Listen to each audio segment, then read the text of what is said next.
Hello, everyone, and welcome back to Missouri Valley Baseball Rawlings First Pitch, a series in which we talk to every head baseball coach around the Missouri Valley Conference in the 2025 season, heading towards the Missouri Valley Conference tournament at Duffy Bass Field at Illinois State this May. Today, happy to be joined by Missouri State head baseball coach Joey Hawkins, his team 5-1 in the MVC to start this season, also coming off of a big win against Arkansas in the midweek.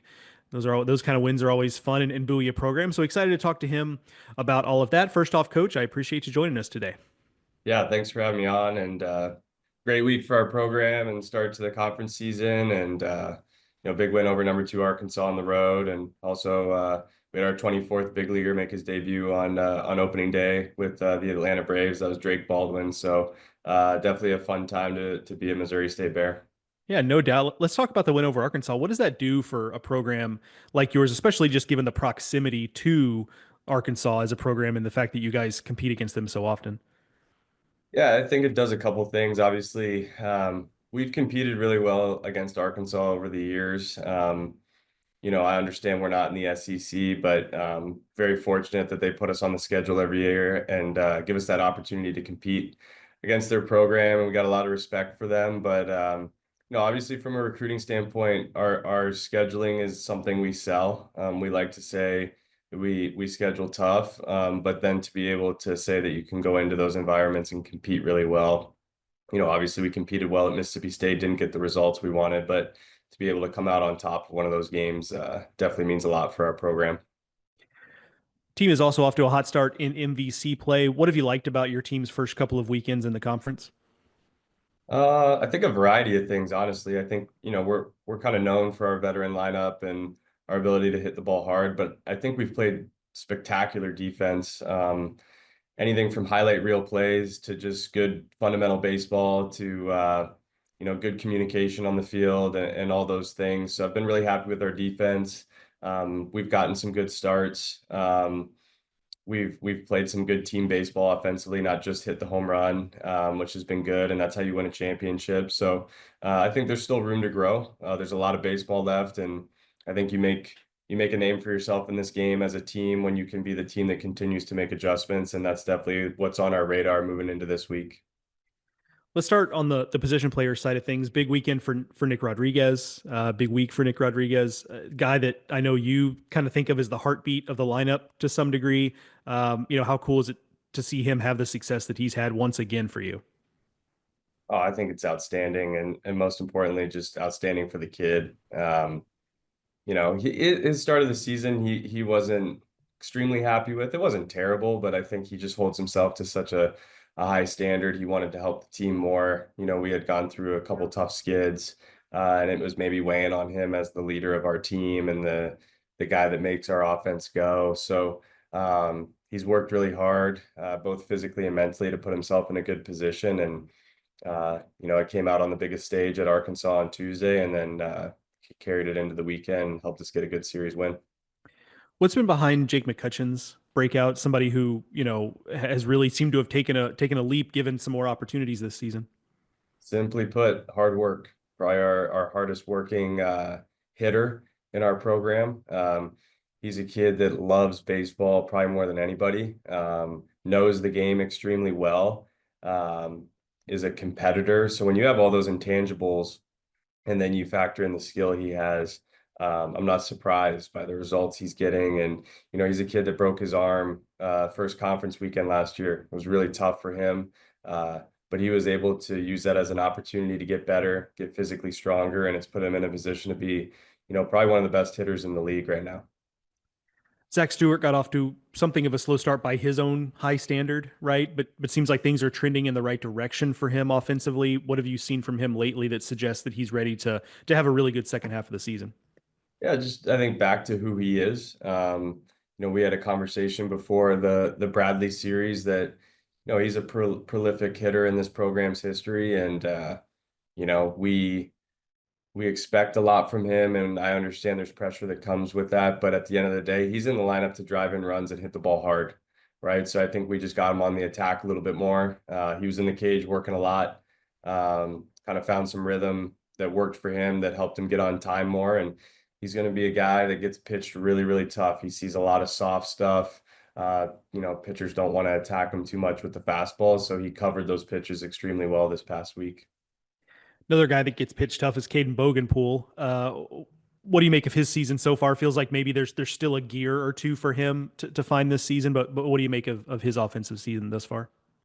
Yeah, I mean, he got off to a really good start. Hit a little bit of a lull, and he's another guy that gets pitched tough. And I think the quality thing about him is when, he might go a little cold, you still get a really competitive at bat. He walks a lot. He's a presence in the box, but the best part of his game right now, honestly, has been how he's played center field. Countless plays, game-changing plays in the gap or coming in and diving.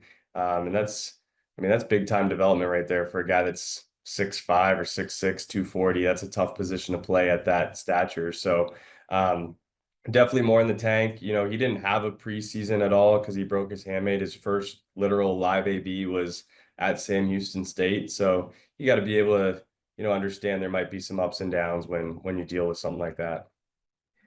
Max Knight has been really good as a two-way guy for you this year. That's such a hard thing to do, physically, mentally, all of that stuff. What about Max Knight has allowed him to thrive as a two-way guy? Well, if you knew Max Knight, you'd totally get why he's having success because he's the most laid back, uh, here to have fun type of dude. And man, every team needs a guy like Max Knight. And that I'm speaking to his personality. But I think every program and specifically mid-major programs uh, are dying for a two-way player like him. He's in the middle of our lineup driving in runs. Just a really good baseball player, can run the base as well, can hit the ball hard, good two-strike hitter. And then he can just get on the mound and compete at the highest level and execute and be extremely confident. So special player. And I know the portal gets a lot of knocks in today's world, but like he's a perfect example of why the players can benefit from the portal. He didn't get much of a chance at Oklahoma State, and now he's found a home where we value him a ton, and he's having a ton of fun with it. On the mound, I have to imagine you've been fairly satisfied with Yusuf Chuck and Charlton in terms of what they've given you, getting deep into games, giving you a chance to win in those two spots in the rotation. Yeah, they've been consistent. They take the ball every week. I think they've done a good job of setting the tone for the most part. I thought, you're never going to get perfect starts every week, but I think when they haven't had their best stuff, they've still competed really well, kept us in ball games.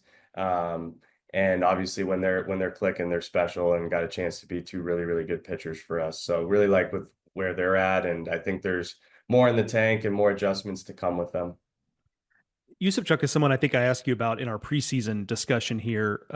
What have you seen from him in 7 weeks that you expected, and maybe some things that he's maybe done a little bit better than you might have expected for a freshman dealing with his first run through Division I baseball? Yeah, I'm not surprised that he's been able to handle the pressure of the Friday night spot as a freshman. We've obviously put him in some big spots like opening day Friday night. That's a lot of pressure. Mississippi State, and then just continuing on and taking the ball every Friday. I'm not surprised that he's been able to handle it. Um, I will say I think his fastball's gotten a ton better. I mean, I think he was up to 93 this past weekend. Um, it's a swing and miss pitch.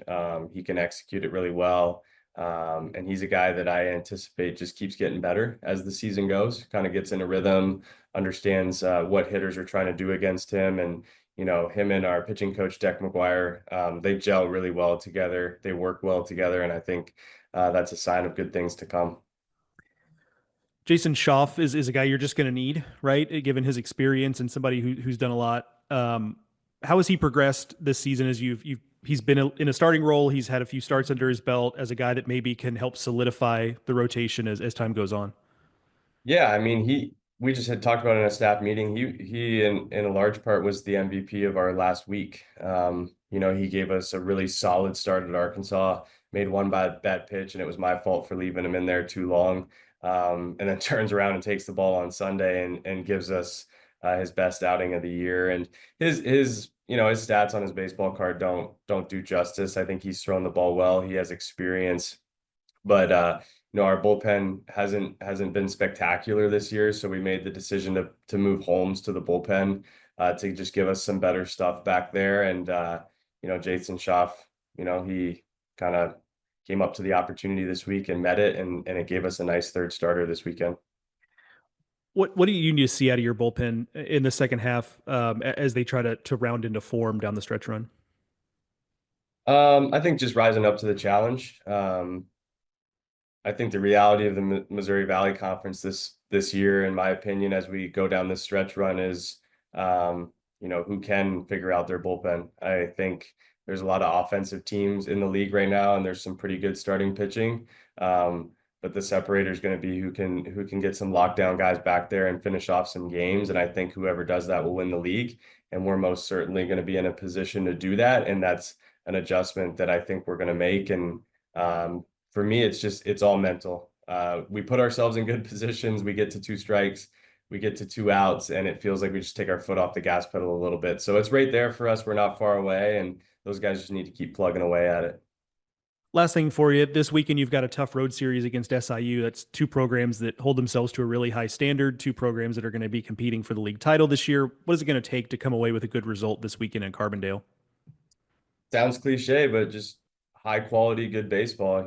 This should have the makings of postseason type atmosphere. They're a really good team. They're well coached. They can do a lot of things in different ways offensively. They've had some good starters. But again, I think it's just, when you get an opportunity to play a 9 inning game, like how complete of a game can you play? And how can you handle adversity? Because there's going to be some when you play a good team like that. So I know our guys are feeling good about how we've played lately, and we need to utilize that this weekend and go into that weekend really confident that we can come away with the series win. Looking forward to seeing it this weekend, perhaps the series of the season in the Missouri Valley Conference. Only time will tell. Want to thank Missouri State head baseball coach Joey Hawkins for joining us this morning, Coach. Thanks for making some time. Yeah, I appreciate it. Thanks for having me. That's going to do it for this edition of the Missouri Valley Conference Baseball Rawlings First Pitch Series. Stick with us the rest of the season as we talk to each and every MVC baseball coach ahead of the Missouri Valley Conference tournament at Duffy Bass Field at Illinois State in May. That should be a lot of fun as well. Thank you for watching. We'll see you next week.